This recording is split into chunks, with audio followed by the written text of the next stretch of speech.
Topper छात्र की कहानी। छोटे से गांव में रहने वाला राघव एक बहुत ही होशियार और मेहनती लड़का था। उसके माता पिता किसान थे और उनकी आर्थिक स्थिति बहुत अच्छी नहीं थी, लेकिन उन्होंने हमेशा राघव को पढ़ाई का महत्व समझाया। राघव भी अपने माता पिता की उम्मीदों पर खरा उतरना चाहता था।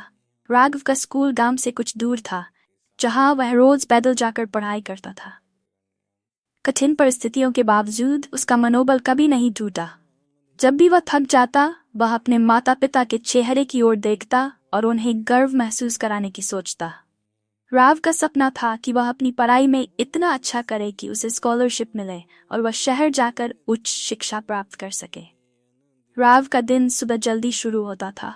सूरज उगने से पहले ही वह उठता, घर के छोटे मोटे काम करता और फिर पढ़ाई में जुट जाता। स्कूल से लौटने के बाद भी वह घंटों तक अपनी किताबों में डूबा रहता। अगर उसे कोई सवाल समझ में नहीं आता तो वह रात भर जागकर उसे हल करने की कोशिश करता।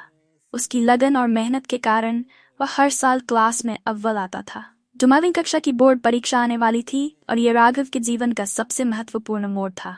उसने दिन रात एक कर दिया। जब बाकी बच्चे खेलते या टीवी देखते, तब राघव अपनी पढ़ाई में तल्लीन रहता। परीक्षा के दौरान भी उसने धैर्य और लगन से हर प्रश्न का उत्तर दिया। परीक्षा के परिणाम का दिन आया। पूरे गांव में हलचल थी। राघव के माता पिता भी परिणाम जानने के लिए बेसब्री से इंतजार कर रहे थे।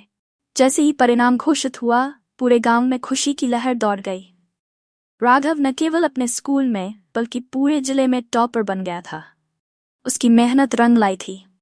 उसकी सफलता ने साबित कर दिया कि कठिन परिश्रम और लगन से कोई भी मुश्किल से मुश्किल रास्ता पार किया जा सकता है।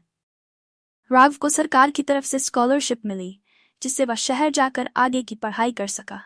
उसकी कहानी ने न केवल उसके गांव के बच्चों को प्रेरित किया, बल्कि उन सभी को भी जो अपने सपनों को पूरा करने के लिए संघर्ष कर रहे थे। राघव की ये कहानी बताती है कि परिस्थिति चाहे कितनी भी कठिन क्यों न हो,